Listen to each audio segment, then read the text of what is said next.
Ayan si mama. Ayan si mama. Ayan si mama. Ayan si mama.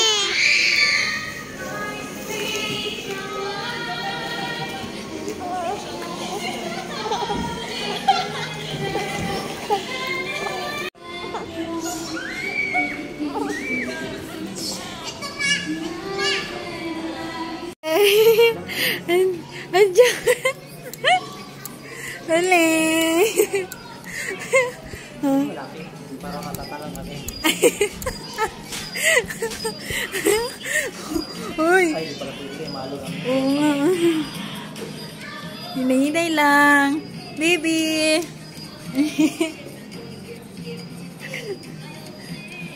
Dito masaya.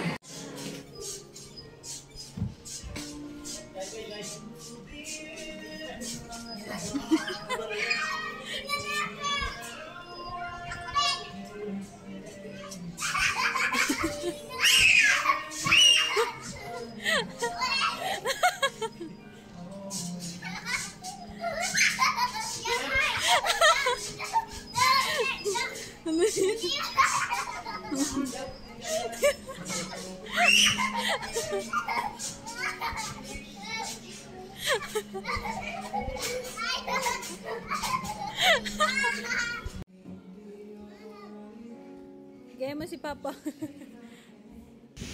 Hello mga mi! Welcome again to my channel. It's been a while na po na di nakapag-upload ng vlog dahil sa kabisihan. But anyway, ito na yung new upload ko. Our quality time together with my family.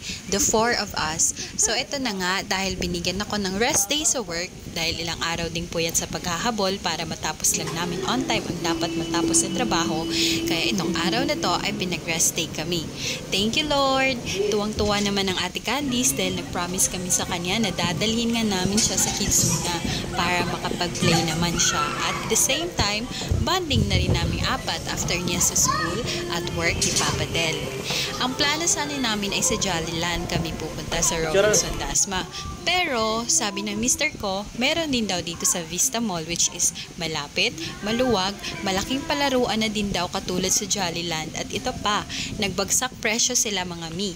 Ang dating 500 pesos per hour nila ay 250 pesos na lang ngayon. Kasing tulad ng doon sa Jollyland.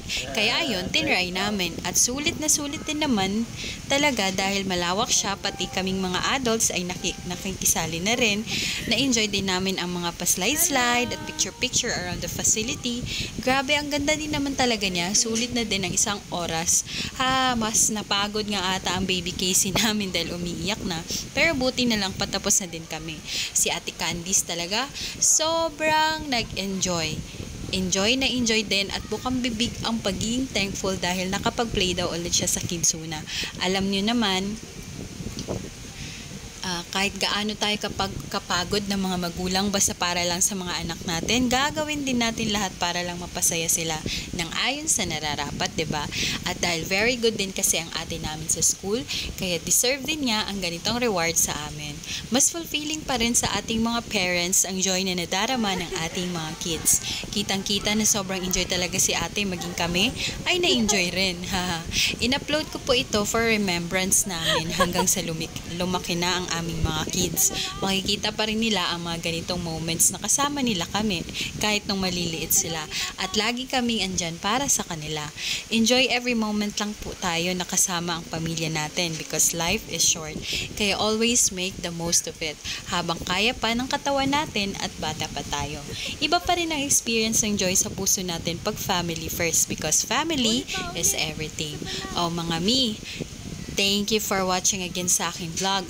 On to my next vlog again mga mi. Bye-bye! At kung di pa kayo nakapag-subscribe sa aking channel, I would really appreciate it po na you will like and subscribe to support my channel. Maraming salamat po. God bless us all!